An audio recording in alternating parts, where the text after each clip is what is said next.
దేశం ఒకటిగా ఉంటుందా? ఎంతకాలం తిడతారు? ఎంతకాలం?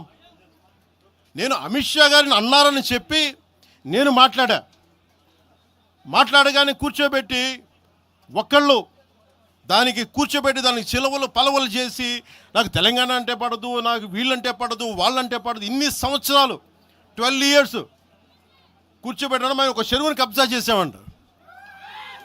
నాకేం పనిలేదా? నిజంగా మీరన్నట్టుగా కబ్జా చేస్తే ఇల్లు తగలబెట్టారా? నాది వచ్చి మీరు ఉంచుతారా నన్ను? ఒక్కొక్కళ్ళు కూర్చోబెట్టి 111 జీవోలు ఏమేం చేశారు అటు చూసిపోండి, అటు చూడండి. నిజంగా ఈ రోజున తెలంగాణ రాష్ట్ర ముఖ్యమంత్రి గారికే చెప్తున్నా, రేవంత్ రెడ్డి గారికే చెప్తున్నా, ఆయనంటే నాకు ఇష్టం, ఆయనంటే గౌరవం నాకు.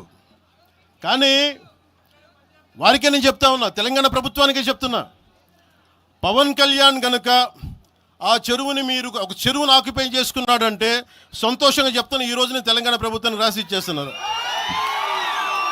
అలాగే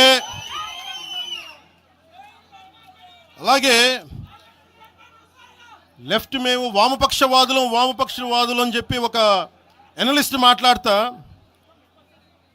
అంటే ఇది ఎలా ఉంటుందంటే ప్రపంచ కార్మికులారా ఏకం కండి అని చెప్పే వామపక్ష భావజాలం ఈ రోజున ప్రాంతీయతకు వచ్చింది. ఆ వామపక్ష భావజాలం చెప్పే వ్యక్తి అనలిస్ట్ ప్రకారం ప్రపంచ కార్మికులారా ఏకం కండి అని చెప్పే వామపక్ష భావజాలం ఈరోజు ఎక్కడికి వచ్చింది? ఆయన చెప్పిన విధానం ప్రకారం ప్రాంతీయతకు వచ్చింది. కమ్యూనిజం ఎందుకు చచ్చిపోయిందంటే ఇలాంటి వాటి వల్ల చచ్చిపోద్ది. ఈరోజు గద్దర్ గురించి మాట్లాడతారు. బండెనక బండి కట్టి 16 బండ్లు కట్టి ఏ బండిలో పోతాం నైజాం సర్కారోడా అంటే అది ఈరోజు మాకు వచ్చిన ప్రేమ కాదు. మాకు అది నా చిన్నప్పుడు చెప్పాను ఆ మాట, తర్వాత ఫస్ట్ మీటింగ్లో చెప్పా. గద్దర్ గారు బతికున్నప్పుడు మీరందరూ ఏమయ్యారా? గద్దరన్న బతికున్నప్పుడు మీరందరూ ఎక్కడున్నారు? గద్దరన్న వెన్నులో బుల్లెట్లు దిగితే గద్దరన్న నా దగ్గరికి వచ్చాడు.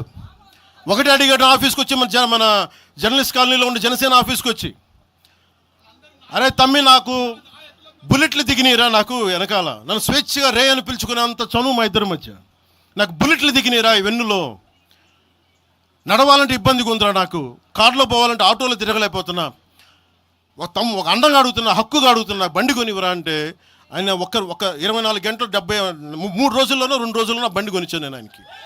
ఇప్పుడు ఎందుకు చెప్తున్నానంటే ఆ రోజు నేను చెప్పుండొచ్చు, నేను చెప్పట్లా. మీకేం తెలుసు గద్దర్ గారి గురించి? మీకేం తెలుసు? మీరేం మాట్లాడతారు గద్దర్ గారి గురించి? బతికున్నప్పుడు ఆయనకి ఏం చేశారు? మీరందరూ బతికున్నప్పుడు మీరేం చేశారు ఆయనకి? మీరు పర్మిషన్ ఇవి కూడా ఇవ్వాలా? మీరు ఒక్కళ్ళు మాట్లాడలా? ఏదైనా అవసరం వస్తే నా కాడకు వచ్చి ఆయన గద్దరన్న ఏంటి ఏమనుకుంటున్నారు మీరు? నేను పాలిటిక్స్లోకి వచ్చాక తెలుసు అనుకుంటున్నారా గద్దరన్న?